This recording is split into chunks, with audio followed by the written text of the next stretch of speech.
नमो भगवते वासुदेवाय। ओम नमः सरस्वती नमस्तुभ्यं वरदे कामरूपिणी विद्यारंभं करिष्यामि सिद्धिर्भवतु मे सदा। ओम श्री सरस्वत्यै नमः। हाँ मित्रों, मैं संकटा प्रसाद मिश्र शिव शक्ति ज्योतिष में आपका एक बार पुनः स्वागत करता हूँ। आज हमारी चर्चा का विषय है कुंडली के जन्म कुंडली के 12 भाव। जन्म कुंडली में 12 भाव होते हैं जो जीवन के विभिन्न पहलुओं को दर्शाते हैं। प्रत्येक भाव का अपना महत्व है और यह जातक के जीवन के विभिन्न क्षेत्रों जैसे व्यक्तित्व, धन, पराक्रम, सुख, संतान, विवाह, आयु, भाग्य, कर्म, लाभ और व्यय को दर्शाता है। अब मैं एक एक करके 12 भावों का आपको परिचय देता हूँ। सबसे पहले हम शुरू करते हैं प्रथम भाव। प्रथम भाव को तनु भाव कहते हैं। शरीर का स्वरूप, वर्ण, बलाबल, स्वभाव, चेहरे का आकर्षण, व्यक्तिगत विकास। पहला भाव जातक को जन्म से आरंभ होने से बाल्यकाल, बाल्यावस्था, उसका प्रारंभिक जीवन, ओवरऑल डेवलपमेंट, शारीरिक अंगों में सिर, दिमाग, बाल, सामान्य रूप से सारा शरीर लग्न से देखा जाता है। प्रथम भाव का कारक सूर्य है। अब दूसरा भाव, किसी के शरीर में कोई भी परिवर्तन चेंज हो रहा है तो उसमें लग्न या लग्नेश कारक होता है। देह का उदय या शरीर प्राप्ति के बाद उस शरीर की रक्षा के लिए भोजन, धन की आवश्यकता होती है। तो सबसे पहली सहायता जातक को या व्यक्ति को माता पिता से मिलती है। वही हमारी आवश्यकता की पूर्ति करते हैं। इसलिए द्वितीय भाव को कुटुंब भाव या धन भाव भी कहते हैं। संचित धन, जमा धन और उसकी प्राप्ति, धान्य यानी भोजन, खान पान की आदतें के अलावा प्रेशस मेटल, सोना चांदी, रत्न, वाणी, वाक शक्ति, सत्य, असत्य, वाक पटुता आदि का विचार भी दूसरे भाव से किया जाता है। संक्षेप में ये समझें कि दूसरे भाव को धन, वाणी, कुटुंब भाव के नाम से भी जाना जाता है। इस भाव के कारक गुरु बृहस्पति हैं। तृतीय भाव, थर्ड हाउस, सहज भाव या पराक्रम भाव। इस भाव से पराक्रम, साहस, छोटे भाई बहनों का, धन की प्राप्ति सहज भाव कहते हैं। धन की प्राप्ति है तो साहस एवं पराक्रम की आवश्यकता होती है। ये प्रयत्न भाई बहनों के साथ मिलकर किए जाते हैं। भाई बहन उपार्जित धन के भागीदार भी होते हैं। समाज में ट्रेडिशनल प्रॉपर्टी के भी भाई बहन भागीदार होते हैं। इस भाव को पराक्रम या सहज भाव का नाम भी इसीलिए दिया गया है। तीसरे भाव से छोटी यात्राएं, साहस, शौर्य, माता पिता के मरण का विचार, मित्र, शौक, धैर्य, पड़ोसी, नौकर आदि का भी विचार किया जाता है। शारीरिक अंगों में कंठ, दायां और बायां कान आदि का विचार किया जाता है। तृतीय भाव के कारक मंगल हैं। कलात्मक क्षमता या आर्टिस्टिक कैपेबिलिटी, व्यापारिक अभिकरण, ट्रेडिंग एजेंसीज आदि का विचार भी तीसरे भाव से किया जाता है। तीसरे भाव में दुष्ट ग्रह हों तो वो शुभ फलदायक होते हैं। एक कारण है कि तीसरे भाव में दुष्ट ग्रह होने पर परिश्रम का पता लगता है। दूसरा, त्रिशदाय 3 6 11 दुह स्थान। विल पावर इन भावों की नकारात्मकता को सकारात्मकता में बदल देता है। संपत्ति का बंटवारा, परिवार का उत्तराधिकार, निवास का परिवर्तन आदि का विचार तृतीय भाव से किया जाता है।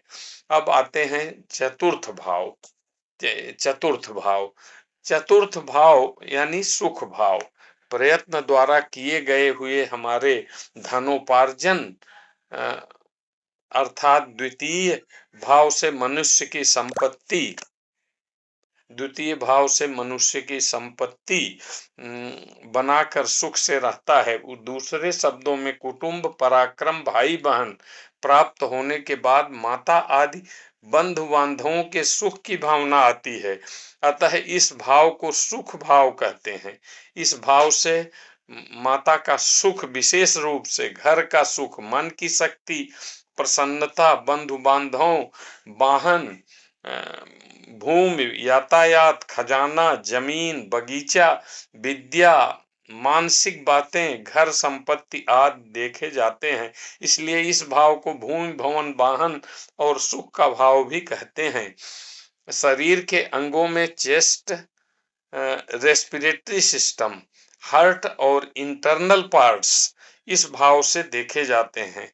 चौथा भाव कुंडली में महत्वपूर्ण भाव है, जिस पर विद्या, सुख, शांति, खुशहाली, चरित्र निर्भर है। यह बचपन और सुखी वैवाहिक जीवन को दिखलाता है। स्कूली शिक्षा भी इस भाव से देखते हैं। इस भाव का चंद्रमा का कारक चंद्रमा है और मतांतर के अनुसार चंद्रमा और बुध दोनों हैं। अब आते हैं पंचम भाव पर। पंचम भाव यानी श्रुत भाव या संतान भाव। व्यक्ति के पास शरीर, धन, परिश्रम, इच्छा शक्ति, घर, बंधु बांधवों का सब सुख हो गया, पर उसमें इंटेलेक्चुअल पावर नहीं होने से जीवन आगे नहीं बढ़ता। तो पंचम भाव में बुद्धि को मन से आगे स्थान देना जीवन के विकास के अनुरूप हो। इस ऋषि पाराशर ने पंचम भाव को सीखने बौद्धिक क्षमता भाव कहा है। पंचम भाव प्रमुख रूप से 3 घटनाओं की ओर संकेत करता है। पहली घटना इसमें है प्रारंभिक जीवन में शिक्षा और दूसरा है मध्य आयु में संतान, वृद्धावस्था में साधना। तो पंचम भाव से शिक्षा, संतान और साधना देखा जाता है। इस भाव को सूत भाव या संतान भाव के नाम से जाना जाता है। इसे पूर्व पुण्य का भाव भी कहते हैं। पूर्व जन्मों में किए गए कर्मों के फलों का आभास इस भाव से मिलता है।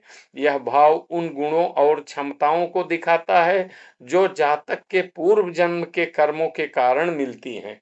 इस भाव से मंत्र, यंत्र, तंत्र, विद्या, बुद्धि की तीक्ष्णता, वैभव, संतान, देशभक्ति और इष्ट देव, गर्भ, दूरदर्शिता, विवेक आदि पर विचार किया जाता है। शारीरिक अंगों में हार्ट, आर्टरीज माने हृदय और धमनियां, डाइजेस्टिव सिस्टम का विचार किया जाता है। इस भाव के कारक देवगुरु बृहस्पति हैं।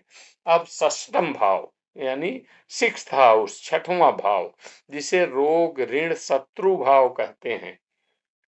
शरीर, धन, परिश्रम, इच्छा शक्ति, बौद्धिक शक्ति सब कुछ हो गया, पर व्यक्ति संसार की विरोधी शक्तियों और अड़चनों, कठिनाइयों से न निकले तो उसे सफलता नहीं मिलती। जीवन में हमेशा 3 बातों का भय बना रहता है। उसमें रोग, ऋण, रिपु और ऋण, ये तीनों भाव जीवन में हमेशा आदमी को भयभीत करते रहते हैं और छठा भाव इन 3 चीजों को ही बताता है। तो इस भाव के कारक मंगल हैं। अन्य मतानुसार मंगल के साथ साथ शनि भी इस भाव के कारक माने जाते हैं।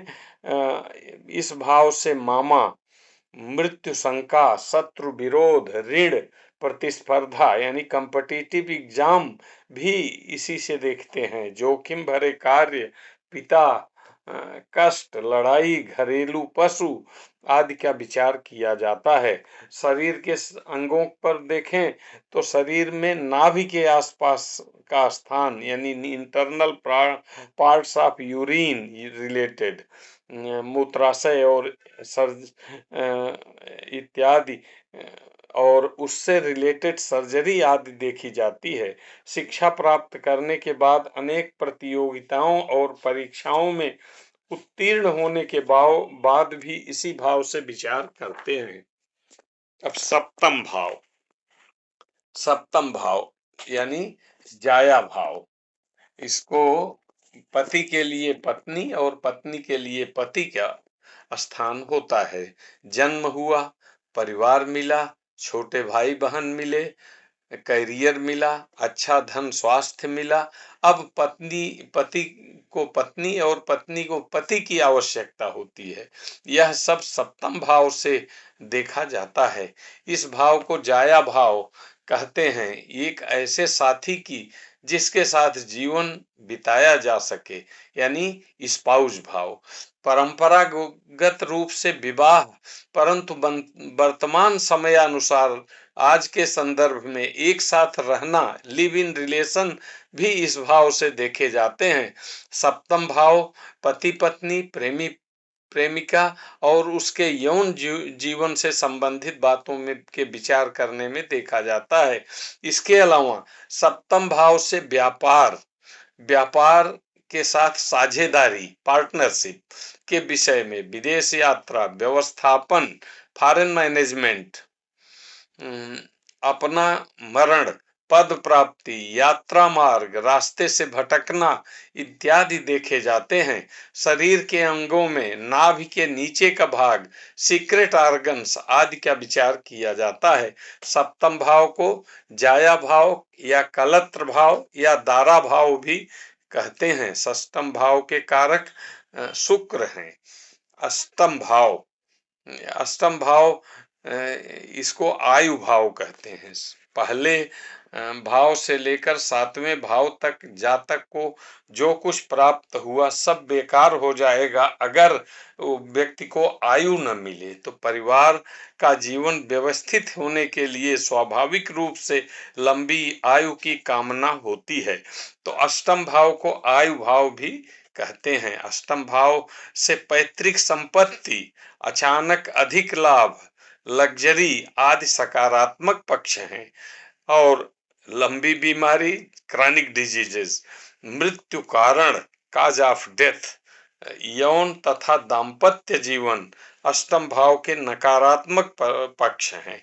भय, लगातार कष्ट, मृत्यु तुल्य कष्ट, आयु, डिजीज रिलेटेड टू यूरिन, मूत्र रोग, मृत्यु कारण, काज ऑफ डेथ, दुर्भाग्य, सार्वजनिक निंदा, परेशानियां, अड़चने, रहस्यमय अलौकिक विषयों की के प्रति रुझान, शोध, सुपरनेचुरल सब्जेक्ट में शोध भी इस भाव से, और आध्यात्मिक प्रवृत्ति, स्पिरिचुअल स्ट्रीम इसके अंतर्गत आते हैं। सभी गुप्तांग, सीक्रेट ऑर्गन्स इस भाव के अंतर्गत आते हैं। और अष्टम भाव के कारक शनि है।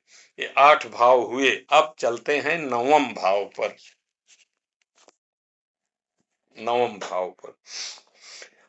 यानी 9th हाउस, इसको धर्म भाव या भाग्य भाव कहते हैं। हमारे शास्त्र आयु को धर्म की देन मानते हैं। सात्विक यानी मोरल भी आध्यात्मिक उन्नति, स्पिरिचुअल प्रोग्रेस, किसी व्यक्ति की दीर्घायु की कामना उसे उत्तम पथ की ओर अग्रसर करती है। नवम भाव का धर्म भाव भी कहा गया है, इसे भाग्य भाव भी कहा गया है। धर्म, पिता, तीर्थ यात्रा, गुरु, पिता, पुत्र पुत्री, लंबी यात्राएं, विदेश गमन, कानून की पढ़ाई, लॉ एंड जुडिशियरी, आध्यात्मिक पढ़ाई, उच्च शिक्षा, परोपकार आदि का विचार इस भाव से किया जाता है। नवम भाव धर्म भाव है, इसे धर्म या भाग्य भाव भी कहते हैं। शरीर के अंगों का अगर देखें तो हिप्स कूल्हे और जांघों का विचार इस भाव से किया जाता है। अब दसम भाव यानी 10th हाउस, जिसको कर्म भाव वो कहते हैं। कर्म या राज भाव, धर्म की वृद्धि के लिए काम करने पड़ते हैं, राज्य और कर्म का सहारा लेना पड़ता है। 10वें भाव को कर्म या राज्य भाव इसीलिए कहा गया है। यह भाव कर्म स्थान है। 10th हाउस से रोजगार के अवसर खोजे जाते हैं। दसम भाव स्वयं के प्रयासों द्वारा निर्धारित व्यवसाय का स्वरूप बताता है। दसम भाव व्यवसाय का है। इस भाव में संबंधित ग्रहों के द्वारा विशेष व्यवसाय विशेष रूप से संकेत मिलते हैं। अब व्यवसाय का प्रकार भी, कि किस तरह का व्यवसाय व्यक्ति करेगा, ये भी इस भाव से देखते हैं। इस भाव से समृद्धि, सम्मान, प्रसिद्धि, उपलब्धियां, व्यापक सत्ता, स्वाभिमान आदि का विचार भी किया जाता है। बृहद पाराशर होरा शास्त्र के अनुसार पिता का भाव भी इस दसम भाव को माना गया है। हालांकि ज्यादातर ज्योतिष में नवम भाव को पिता का भाव मानते हैं, लेकिन बृहद पाराशर होरा शास्त्र में दसम भाव भी पिता का स्थान माना गया है। इस भाव का कारक बुध है। कुछ मतानुसार बुध के साथ साथ सूर्य, शनि और बृहस्पति को भी व्यवसाय भाव का कारक माना गया है। अब एकादश भाव यानी 11वां भाव, जिसको आय भाव बोलते हैं, जो कर्म किया गया अब तक उससे लाभ की भावना आती है। यानी 10वें भाव से हम कर्म करते हैं तो 11वें भाव से हमें उससे क्या प्राप्ति हुई, क्या आय हुई, क्या आमदनी हुई, लाभ की भावना। 11वें भाव को आय का भाव इसीलिए कहते हैं। एकादश स्थान लाभ स्थान है। किसी व्यक्ति को लाभ किस व्यवसाय से होगा, इस भाव से उपलब्धियां, उपाधियां, सम्मान का घर होता है। इसके अलावा बड़े भाई बहन, इच्छा पूर्ति, दुर्घटनाएं, क्योंकि छठे भाव से छठा देखा जाता है। शरीर के अंगों और बाया कान, टखली, पिंडलियां पर विचार किया जाता है। इस भाव के कारक भी देवगुरु बृहस्पति हैं। अब आते हैं द्वादश भाव।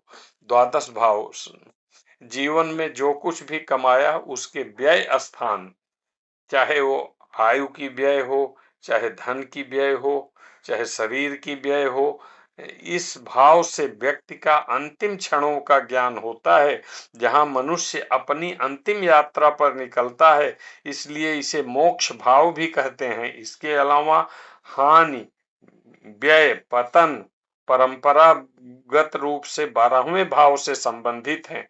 विदेश व्यवसाय,